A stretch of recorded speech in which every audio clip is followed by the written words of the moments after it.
Thokozani Bogogo, Thokozani Bomkulu, Thokozani Dizala, Dr. L here. Welcome to my channel, and if you're new here, please do subscribe. If you like the video, please do give it a thumbs up. Today we will be speaking about the number of spirits versus the number of humans who are in existence here on earth and the relations thereto. When you are born automatically with two patron guardians who are there to look after you, to guide you, and they are in spirit. And at that time, you are in a physical state. So therefore, when we look at the ratio at that time, it's 1:2. And then furthermore, when we unpack it further, you as a newborn child also have your own spirit that is a part of you. And that spirit is balanced as both masculine, feminine. So then the ratio becomes 3:1. Does it make sense now? So that is why now you can imagine for two people, you have two patron guardians, and then you have your own spirit. So there's 3 spirits and there's one of you. Now that is the reason why there's more spirits than there are humans. Now let us unpack further. Why do you have these spirits? Why do you have these patron guardians, and what is their significance in your life?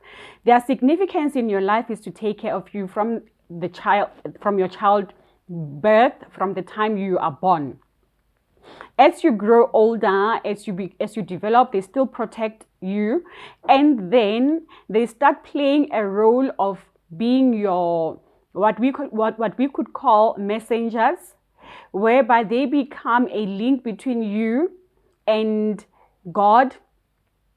When you pray, they are the ones who are to ensure that your prayers are taken into the relevant doors according to what you have requested in your prayer. And then when we now look at further people that we call the chosen ones or the earth stars, then they have, in addition of those two patron guardians that we then call, if you are, for instance, Isangoma, then they will say Onedlozi. That is now your additional patron guardian that you now work with for the reason of you healing people, helping the communities, and also now becoming your link with the ancestral world. That is now Idlos. That is now the lineage holder, or the one that has been chosen in the spiritual realm to work closely with you. That is now in terms of those who are chosen to work within the spiritual realm or the spiritual world as healers, as different mediums or types of healers. And on top of that, now you also have your soul group. Your soul group is who? Your soul group is that one who is part of your clan. Then you say it is Amatongo in isiZulu, like Badimu, in your clan, from whatever various surnames according to your tradition and culture. And then on top of that, then you also look at the different realms or dimensions. You have the fire, the water, the land, the air dimension alone on earth that is guiding us as part of the 4 elementals that also help us to sustain ourselves here on earth as humans.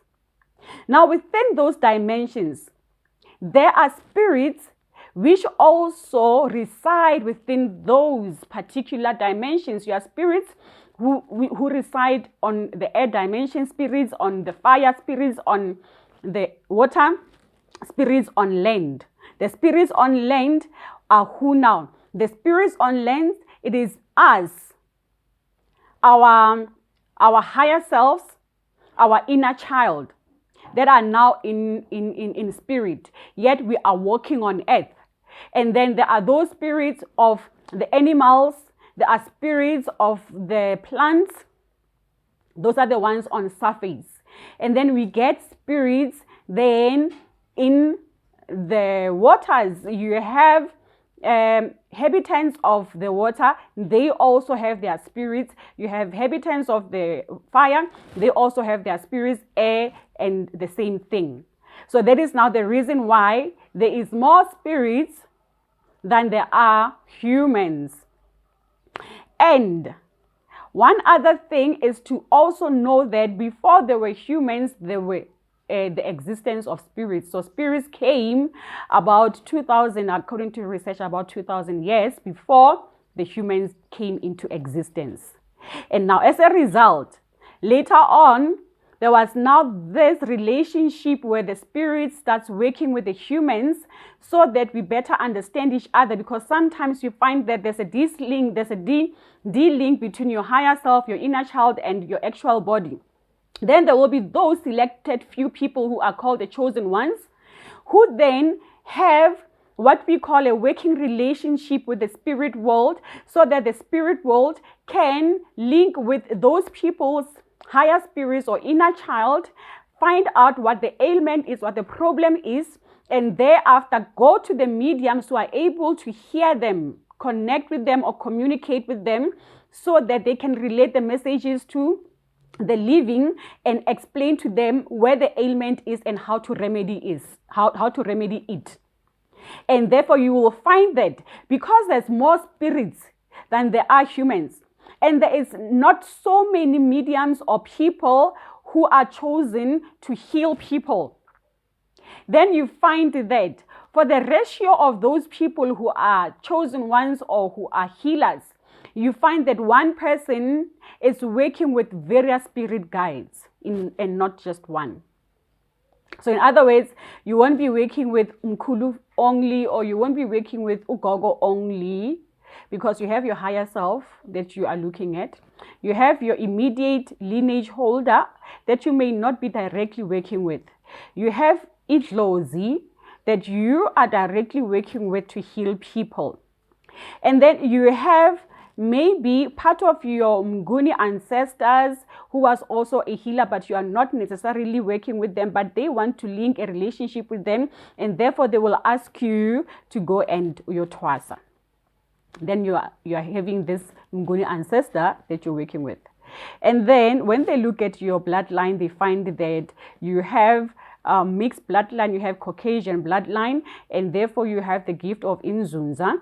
And therefore, maybe as you move along in your spiritual path, then the spirit of Inzunza becomes active.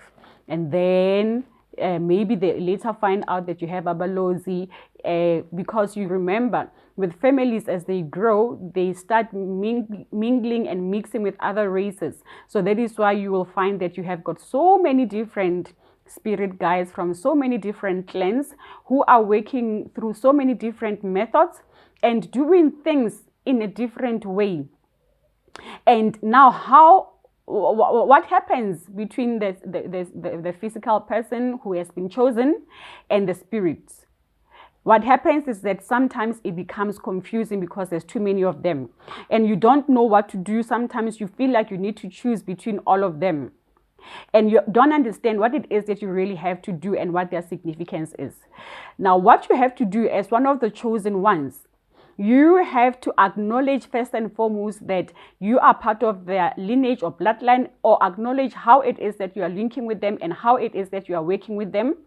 And thereafter you go within, because remember, you have free will as well. It's not like you're going to be forced to work with them just because you're chosen. You have free will. You go within, you decide whether you want to work with them or whether you don't want to work with them. Fast forward, you decide that you want to work with etc, etc, etc. Perhaps maybe you choose to work with Inzunza. When you choose to work with Inzunza and Abalozi and Amanono is Porofita, then it means that when you go and initiate Munguni as a spirit, then you must be cautious in terms of handling blood, because the other spirits are blood sensitive. That is why you find that if you don't work with them according to their understanding and how they relate with each other, then they will easily say there's a ritual that was not observed properly to link with all these spirits, because there are many as compared to us. So if you're one and working with 10 different spirit guides, it may be confusing, because one or the others' rituals may clash, and you have to find a common ground for things to be aligned, and for the entire lineage. And not forgetting that you are not alone in this. Even though you have 10 spirit guides and chosen, you are not alone. You are just a representative of your bloodline and a representative of everybody else in your lineage. So as you pray, as you connect with all these spirit guides, you are connecting on behalf of the others. As you ask for restoration, you're asking for restoration on behalf of the others, healing, finances, marriages, children, all of those you are asking on behalf of the others. And another thing is that, a caution here now, another thing is, because there's so many spirits as compared to humans, that is why you will find that now you start having monitoring spirits, bogus spirits, impure spirits. And some of them, you find that because we don't understand the relations between us humans and the spirit world, sometimes we are still young in the understanding. These impure, bogus spirits are the ones that will come forth first. And then you can easily believe that you are connecting with your own pure spirit guides, Kanti, or soul group, Kanti. You are not really connecting with your own pure Amadlozi spirit guides and soul group. And in addition to that now, this is just a small topic. In addition to that, remember that traditionally there are other healers who work with igubu and things like that, and those who work with energies ezithile, imimoya ethile, those are spirits as well. That is a different context on its own, and one person can be working with numerous spirits under one umbrella. So I hope that you understand and you don't become so confused. And when you find that you are in a position where you are linking or connecting with so many spirit guides at one go, it can easily translate itself as if you're confused or you're crazy. What is going to help you is to remember to be still, to be within, and to want to slowly understand the relationship between one spirit guide to another, and whether they are getting along, and if they don't, why don't they get along? What is it that one is doing that the other is not finding it pleasant? One spirit guide likes isgubu, to dance and music. Another one likes stillness. And they may not get along because of that reason, because this one daily is on isgubu and this one daily wants silence. So at some point they have to merge in between. They have to find a common ground. One uses blood rituals or inyongo. Another one doesn't touch blood or practice any blood rituals whatsoever. So they have to then also merge and find a common ground. I hope that this topic makes sense, and I have summed it up so that it gives better meaning and sense to you, so that you are better able to craft your life going forward. Thokozani.